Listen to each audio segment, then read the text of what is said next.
So it's Tuesday, January 30th, 2018. Welcome back, guys. I just want to start off this video by saying if you've been lurking on the channel and enjoying my videos, please make sure that you go ahead and hit the subscribe button.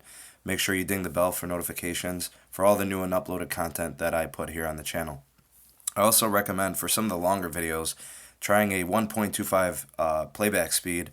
It might shave you a few moments and make the longer videos a little bit shorter.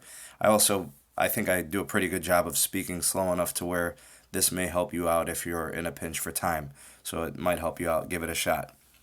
So what I want to go ahead and start with today is we'll go ahead and start with Samsung. Pre-orders for the Samsung Galaxy S9 are set to start March 2nd in South Korea. So the Korean supergiant smartphone maker is ready to get those going pretty soon. That puts it at about a month away. And shipping is expected to start in mid-March, and that would be international worldwide. So that puts the phone pretty close. And we know we're going to see it at MWC, and there's going to be an announcement on February 25th. So I'll keep you guys posted here on the channel. I have been hearing rumors of the price being hiked up, probably closer to $800 for the regular S9.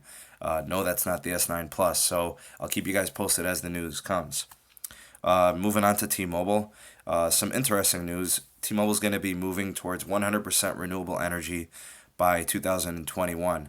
They've donated about $500,000 to a nonprofit organization to help them advance their efforts in this initiative. And it basically means that they're going to be looking for all renewable forms of energy for, things like their call centers, different business hubs that they have, offices. And I think this is going to really depend on the region if it's going to be available to them. So places like California, solar farms could be a possibility.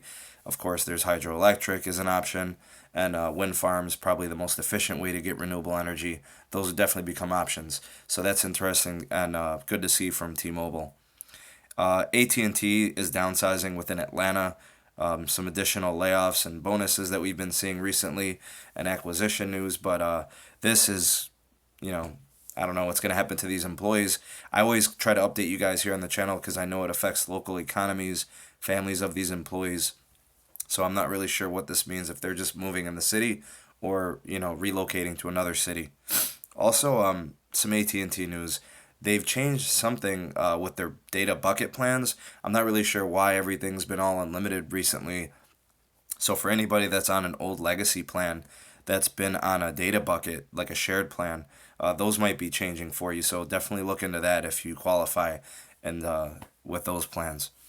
Moving on to Sprint news. So Sprint just got fined in Chicago by the FCC. I'm not really sure what the issue is there, but it looks like they've been over installing small cells in like some historic areas. So there have been some certain regulations that have been put in place in Chicago for where Sprint can and can't install these small cells. Initially, their plan was to install nationwide, I think 50,000 small cells, and I think so far they've installed 28,000. So in the effort to improve their capacity of their network, try to kind of blanket more the area with 4G coverage, they've had these issues and they've been fined for it. I'm not sure if it's because maybe the restrictions are a little tight and Sprint's trying to get them to loosen up, but it's definitely going to prevent Sprint from improving their coverage if they can't put up their small cells, because that's been their solution since they haven't been able to put up full-fledged hardware in the form of actual full-size towers. Also, if you have Sprint and you're headed to the Olympics, they're going to be offering free usage in South Korea. So between February 1st and March 18th, they're following all the other carriers, and they're going to allow you to use your phone as normal. So, high-speed data, calling, texting, all that's covered. Basically, whenever you turn on your phone within South Korea, it's going to automatically update, and once you turn it on, and you'll be able to use it as normal. Also in Sprint news, they've finished up some contracts with Crown Castle for some antenna hardware that they're set to deploy. What this is going to utilize is their 2.5 gigahertz band, which is their 800 megahertz spectrum. This would greatly improve their coverage, definitely help with building penetration. I wouldn't say it's the lowest frequency out there. It's definitely going to be useful and important for them. It's what's going to go into their small cell technology, as well as they're going to retrofit their current hardware tower installations. So that's going to be good for those of you on the Sprint network. And as for the speculation about Sprint possibly being the first to win the 5G race, I definitely doubt this. I know some people have been saying it, but Sprint's got a recent and long track record of lacking coverage and lacking LTE in a lot of regions. Basically, the network has had poor performance in many important areas. So, being that they're behind in LTE coverage, I'm not really sure what the optimism is and the prediction is for them to finish first in this race. Now, it's true they have a lot of spectrum holdings and a lot of potential is there, but their investment and their dedication to network upgrades has been very slow. So, I'm not really sure if I can definitely get behind this. It's questionable at best.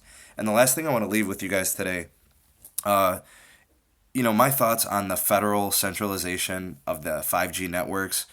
I'm not really sure how possible it is or if it's really going to happen. They've got to put in a formal bid and whatnot, but it's definitely a bad look. It's a conflict of interest. You're definitely not going to be happy if this were to happen, but I do want to kind of twist it. And, I think back to net neutrality and the whole Ajit Pai thing. He's pretty mad by this news. He is definitely not happy because he definitely has a dog in this race. He's set to probably, behind closed doors, got tons and tons of deals. I mean, who knows what's in place for him? He pushed to remove net neutrality so that they could quote unquote, advance and innovate within the networks.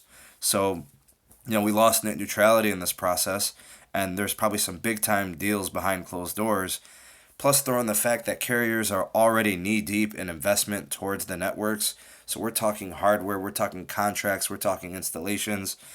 I mean, we're a couple years from full scale rollout, but even a national network would be probably even longer before the actual carriers would do it. So, there's a lot of growing, I guess, sentiment where people would be displeased with this. Yeah, I definitely agree. I would definitely be displeased. But knowing that Ajit Pai would be really mad about this makes me happy because of the whole net neutrality thing. But that's my personal opinion.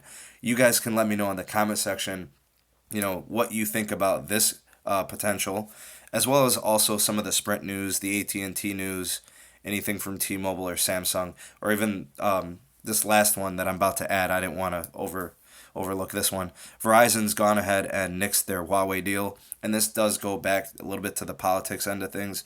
So the political component is that Huawei is a Chinese company. They're a non-Western company, being from China. We know the fallout with AT&T and Huawei. Now it's happening with Verizon. So that deal's completely closed off. The Trump administration has already, kind of voiced their opinions on this idea of, not letting China in. You have the whole espionage risk and all this other stuff. So definitely, don't expect to see a Mate 10, Mate 10 Pro, or any of the P20 devices coming from Huawei onto Verizon or AT&T. You can probably get them unlocked GSM. I'm not sure if they're going to offer these devices with CDMA and capabilities, but don't expect to see them from Verizon or AT&T for that matter. Throw T-Mobile and Sprint in there too. You're not going to see them from them as well. So any of the topics I covered today, guys, I'd love to hear from you in the comment section below. It is quite a bit. I know it's a lot. Hopefully you guys are enjoying the content. If you haven't done so already, go ahead and subscribe to the channel. Ding the bell for notifications. Thank you guys for watching. Steve from Steve Mobile Tech, and I will see you on the next one. Peace.